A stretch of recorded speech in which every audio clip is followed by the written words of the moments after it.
ご視聴ありがとうございます。今回は微妙に離れた2駅のご紹介です。近くにありながら対照的な駅の様子とその歴史、2つの駅をつなぐもう一つの路線と次なる展開を解説します。私が今乗っているのは近鉄名古屋線の下り列車です。この路線は近鉄名古屋と伊勢中川を結ぶ全長 78.8 キロの路線。JR 関西本線、紀勢本線、そして第3セクターの伊勢鉄道と並走しているものの、近鉄が全線複線で電化もされているのに対し、あちらは単線区間や非電化区間を含むため、近鉄が圧倒的に優位です。また、近鉄には大阪や伊勢志摩方面への特急も運行されているため、先ほど映っていた水色の車体の特急しまかぜや、えんじの車体の特急ひのとりなどが走り、遠隔地へのアクセスでも優位です。この両線の関係性が今回のメインテーマです。走行中の列車からは関西本線の列車と並走するくらいに速度を下げ、そのまま横並びで走る光景も見られます。この先、次の桑名駅の手前で線路が交差しており、関西本線の線路を乗り越えるところでカーブになっているからです。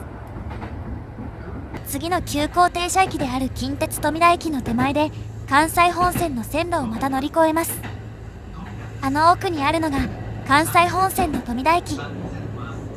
関西本線では今も貨物列車が走っており、三重県有数の工業地帯である四日市駅周辺の貨物輸送も担っているため、貨物列車用の線路がたくさんあります。近鉄は関西本線を乗り越えると左カーブで向きを変えます。右からやってきたのが近鉄富田で接続する私鉄三岐鉄道三岐線の線路です。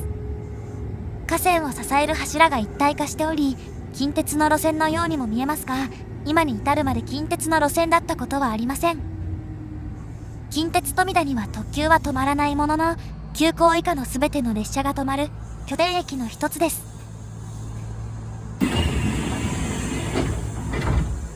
関西本線の富田駅とは直線距離で300メートル余りしか離れていません。この駅はホーム2つ、線路3本の構造です。ただし近鉄の上下線をつなぐ線路はなく、三岐鉄道はそもそもレール同士の間隔が異なるため、3本の線路は全て独立しています。上り線のホームは場所によって土台の作りが異なり、歴史の長さが伺えます。この駅の2021年の乗降客数は13,200人余り。両隣の特急停車駅である桑名と近鉄四日市には負けますが、急行が止まるだけあって名古屋線ではそれなりの数で、特急が止まる白子駅よりも多いです。なお、これは1日平均ではなく、11月9日の数字。近鉄では毎年特定の日だけで乗降客数を測定しており、その日の状況によって数字がブレるので注意が必要です。対する関西本線の富田駅の乗降客数は、1日平均で1590人。近鉄富田駅の1割強しかありません。近くにあるのに差がついた両駅の歴史とその様子を、これから順番に見ていきます。日中の列車本数は、1時間あたり6本。この駅には特急が止まらず、通過列車は時刻表に載らないのでわからないですが、全部合わせると1時間あたり12本あります。特急列車とそれ以外の比率が1対1という、なかなかの特急街道です。改札はホームの上り寄りにあります。ホームはもともと今より短く、両数が増えるのに伴って左側を伸ばしています。隣のホームから見るとこんな感じ。非常にわかりやすいです。こちらが東改札。改札の外には特急券売り場と定期券の自動発売機もあります。また、ここでは接続する三岐鉄道の切符も買えます。照明は消えていますが、開口部が広いので光が差してきて、普通に明るいです。この駅は有人駅で、東改札にも係員がいます。隣のホームへ向かいます。連絡通路はこの1箇所だけ。エスカレーターはありませんが、右奥にエレベーターがあり、バリアフリー対応はできています。この階段を降りて左に曲がり、右にあるのが上りホームへのエレベーター、奥が西改札へのエレベーターです。上りホームの様子がこちら。三岐鉄道の設備は近鉄と一体化しており、改札を出ずに乗り換えられます。ホームには真新しい IC カード読み取り機が。三岐鉄道では IC カードが使えないため、今年2月にこれが設置される前は、乗り換えの時には一旦改札へ行く必要がありました。IC カード読み取り機が設置されたことでその必要がなくなり、乗り換えがとても便利になりました。朝ラッシュの上り列車は1時間あたり14本。大阪や伊勢志摩方面からの特急も加わり、通勤輸送を支えます。青色の普通列車が少ないのは、この辺りでは準急が各駅に止まるからです。その準急も名古屋寄りでは通過駅があるため、富吉駅始発の普通もあります。近鉄の発車案内表示器は液晶モニターですが、三岐鉄道の表示器は LED 式です。発車時刻が同時、または近くても乗り換えができるとは限らず、到着した三岐鉄道の列車の目の前で近鉄の上り列車のドアが閉まることもあります。三岐線は1時間あたり1本から3本で、途中駅までの列車もあります。そして、近鉄と関西本線で独立している2つの駅をつなぐのが、この三岐鉄道の線路です。注目すべきはこの路線図。近鉄富田から西藤原までが一直線に描かれている一方、近鉄富田の横で枝分かれした線が JR 富田駅につながっています。枝分かれした線はちょっと細く、扱いが小さいことがわかります。三岐線の普通列車で枝分かれ地点のあたりまで行きます。この車両はかつて東京の西武鉄道で運行されていた車両です。以前は普通の三岐鉄道カラーで運行されていたのですが、2020年に一昔前の塗装にリバイバルされています。運転台はこんな感じで、停車中に聞こえてくるサウンドも超絶渋いです。車両は今回のテーマとそこまで関係なさそうですが、実はそうでもありません。出発です。近鉄の線路から離れた後、列車は関西本線の線路をまたぎます。ただしここで全ての線路をまたぐわけではなく、下には関西本線の線路から離れ、こちらに近づいてくる線路が1本あります。どんどん高さを上げていき、この線路に並びます。ここからほどなくして2つの線路は合流し、関西本線の線路を再び乗り越えて進みます。1931年に三岐線が開業した時、関西本線と近鉄名古屋線は両方とも開業していたものの、三岐線の線路は関西本線の富田駅だけにつながっており、近鉄富田駅につながる線路はありませんでした。三岐鉄道の役員はセメント会社の関係者で占められており、旅客の輸送よりも沿線の藤原岳で行われていた石灰石の採掘に関連する貨物輸送に重点が置かれていました。路線の開通後間もなく、東藤原駅付近にあるセメント工場が操業を開始し、三岐線を使ったセメント輸送が始まります。関西本線を通して日本全国に線路がつながっているので、貨物輸送の観点からはこちらに線路をつなげる方が良かったのは明白です。また、近鉄富田駅の開業は1929年1月で、三岐線の免許申請より後だったのも関係しているようです。三岐線の線路は関西本線の線路を乗り越えてから地上に降りているため、富田駅では東側の線路を使っており、三岐鉄道の本社も駅の東側にあります。三岐線には旅客列車もあり、1952年には富田駅から 5.5 キロ離れた四日市駅まで旅客列車の直通運転が始まっています。54年には三岐線が全線電化され、電気機関車による貨物列車が走り始めると、56年には一般の電車の運転が始まり、車両の近代化が進みます。そしてこの頃から、関西本線と近鉄名古屋線の差が開いていきます。今では四日市駅の周りでは両者の線路は離れていますが、56年9月までは四日市駅が隣同士にありました。関西本線より後に開業した近鉄は、三重県の主要都市である四日市の市街地を貫けず、市街地を回り込むルートになりました。しかも、もともとあった別の私鉄の線路を流用したため、国鉄の駅の横に作られた近鉄四日市駅の周りには急カーブがありました。特に駅の北にあったこのカーブは近隣の寺の名前から善光寺カーブと呼ばれ、半径100メートルというきつさでした。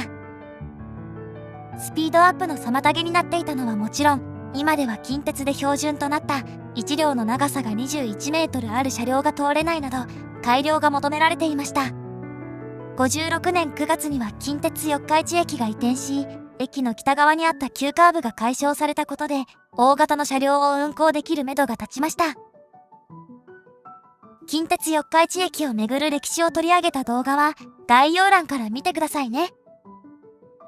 さらに59年には名古屋線のレール同士の間隔、期間を 1067mm から 1435mm に改める工事が完成。それまで必須だった伊勢中川での大阪方面などへの乗り換えがなくなり、直通特急の運行が始まるなど競争力を増していきます。一方、3義線の列車は全て関西本線の富田駅を発着していたため、近鉄の駅とを歩いて移動する人が多く不便な状況でした。そこで1970年6月、近鉄富田3義朝家間の路線、通称近鉄連絡線が建設され、一部の旅客列車が近鉄富田駅を発着するようになりました。この時、関西本線の西側には線路を敷く土地がなかったため、一度関西本線を渡って東側に出てから貨物線に合流するルートになり、追加の鉄橋が必要になっています。この流れを空中写真で見るとこんな感じです。1961年には近鉄連絡線はもちろんなく、近鉄富田駅の周りもそれほど発展していないです。対する国鉄の駅は貨物列車のための引き上げ線がたくさんあり、貨車も止まっています。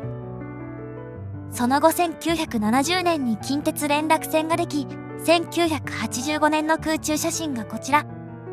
近鉄名古屋線の競争力が上がるのに伴い、富田駅の西側の発展も進んできます。周りの景色は変わりましたが、貨物線との合流地点では貨物線の方がカーブが緩く、こちらが前からあったのがわかります。右手には近鉄連絡線の起点を示す0キロポストがあります。両者の分岐点だった3義朝家駅は乗降客数が少なく、大半の旅客列車が通過するようになりました。1989年4月に廃止になり、信号上に格下げされています。ただし、土手の上にあった駅の痕跡はまだ残っており、土台や階段の跡が車内からも見えます。また、関西本線と近鉄名古屋線の交差部分のあたりには富田西口駅がありました。今では駐車場になっています。すべての旅客列車が近鉄富田に移行しなかったのは富田駅前の商店街の反対によるものとされていますが、近鉄富田駅の利用客の多さは明白で、15年後の1985年には旅客列車は近鉄富田駅発着に統一されました。今では富田駅につながる線路を旅客列車が走ることはありませんが、今年2月に開かれたイベントでは富田駅を発着する旅客列車が運行されるなど新たな動きが出ています。近鉄富田駅をもう少し見てから富田駅に向かいます。こちらが西改札のある建物で、階段の上の天窓から光が差してきます。窓口の様子がこちら。ここでは近鉄の特急券や定期券は買えないです。西改札の駅舎は2008年に建て替えられたもの。クジラをイメージした色と形が特徴で、口から出入りします。天井には潮をイメージした装飾もあり、なかなか凝ったデザインです。駅の北にある踏切を通ります。線路が3本ある上、関西本線を乗り越えるところで速度制限がかかるため速度が遅く、閉まっている時間が長いです。そのため、横には歩行者用の地下道があります。整備されたばかりで、塗装も床下も超絶綺麗な3義線の車両を眺めつつ、先に伸びる駅前通りを進みます。ここ富田は東海道の経路上にあり、桑名宿と四日市宿の間の一里塚がありました。一里塚とは、旅人の目印としておよそ4キロごとに道端の土を盛り上げ、木を植えていた場所です。その木陰で旅人が疲れを癒していたそうですが、都市化が進んだことで一里塚自体は取り壊されています。ここが東海道のルートだとはわからないですが、近くにはこんなものもあります。近鉄富田駅から数分で関西本線の富田駅に到着です。手前が木の柱で支えられた庇が渋さ全開で、近鉄富田駅の建物とはかなり違います。駅舎の手前にはこんなものが、水洗トイレが普及し始めた頃に付けられたものでしょうか。この駅は無人駅で、自動券売機や自動改札機はありません。乗降客数が少ない上、駅舎は上りホームにベタ付きで、下り列車に乗る人はホームに直接行くこともあり、休日の昼間でもガラガラです。時刻表がこちら。平日の朝も4本という少なさです。この駅には特急は止まらず、日中1時間あたり2本ある快速列車も通過です。国鉄時代には急行が止まっていたものの、分割民営化前としては最後である86年11月のダイヤ改正で、全て通過になっています。IC カード用の簡易改札機の横を通り、ホームに入ります。そこには階段が。駅が開業した後、車両の世代交代によって床面が高くなり、ホームもそれに合わせて高くなったものの、駅舎の床は高くできなかったようです。下りホームには、ホームを何回かに分けて高くしていった跡が残っています。ただしこうしたかさ上げはホーム全体に行われたわけではなく、上りホームにはかさ上げされなかったところもあります。こうして見ると結構窮屈な感じで、利用者数の少なさが伺えます。四日市行きの下り列車が到着です。日中の普通列車は四日市行きで、そこから先へは乗り換えが必須です。また、日中はワンマン運転が行われています。近鉄名古屋線の富田駅を通る列車には車掌がいるだけに、こうしたところにも差が現れています。下り寄りを見ると、ホームの一番上の層がなくなり、その先では表面が斜めになり、土台の作りがポンポン変わっています。1962年完成の跨線橋を上がります。この駅にはエレベーターやエスカレーターはなく、バリアフリー対応ではありません。跨線橋の内装だけでなく、看板も古めかしい感じです。下りホームがこちら。駅の発展に合わせて屋根を継ぎ足したのか、場所や形状がバラバラです。そして注目すべきはこの右。あのホームはかつて三義線の旅客列車が発着していた場所で、旅客列車がなくなった後も解体されずに残っています。また、三義線の起点であることを示す0キロポストもあそこにあります。ホームと跨線橋をつないでいた階段はすでに解体されていますが、改修された屋根の色が微妙に異なるほか、側面の斜めの部材があそこだけありません。内側は綺麗に改修されているものの、足元を見るとここだけ縁がないです。跨線橋の東側におります。東口駅舎はかつて三義鉄道が管理していたものの、旅客列車がなくなったことで無人化された後、2001年頃に解体されています。この左にあるのが三義鉄道の本社。1962年にできた旧本社は老朽化が進んでおり、開業90年を迎える2021年に新社屋に建て替えられました。そして近鉄名古屋線と関西本線をつなぐ三義鉄道に新たな変化が訪れています。それが JR 東海が保有していた車両である211系の譲渡です。西武鉄道から譲り受けた車両で運行されていた三義線ですが、車両の老朽化が進む中、211系30両を譲り受け、古い車両を一掃することになったのです。富田駅に留め置かれているのも譲渡の対象になっている車両のようです。これ以外にも車庫がある保母駅や東藤原駅にも車両が留め置かれています。特に東藤原駅は引き上げ線が大量にあり、停車中の車両は線路脇の道路から見放題です。セメント工場への線路がつながるこの駅では貨物列車も行き交い、入れ替えもあるので飽きない場所です。駅の近くにはお昼を食べられるお店もあり、待ち時間にも最適です。211系は地方私鉄の車両としては大きめサイズですが、今ある車両と1両あたりの長さは同じで、それほど不都合はありません。三義線で運転するのに必要な改造などをしてから投入する予定で、具体的な時期はまだ決まっていません。地方私鉄でも貴重なほど年季の入った車両で運行される3技線、一度乗ってみてはいかがでしょうか。ご視聴ありがとうございました。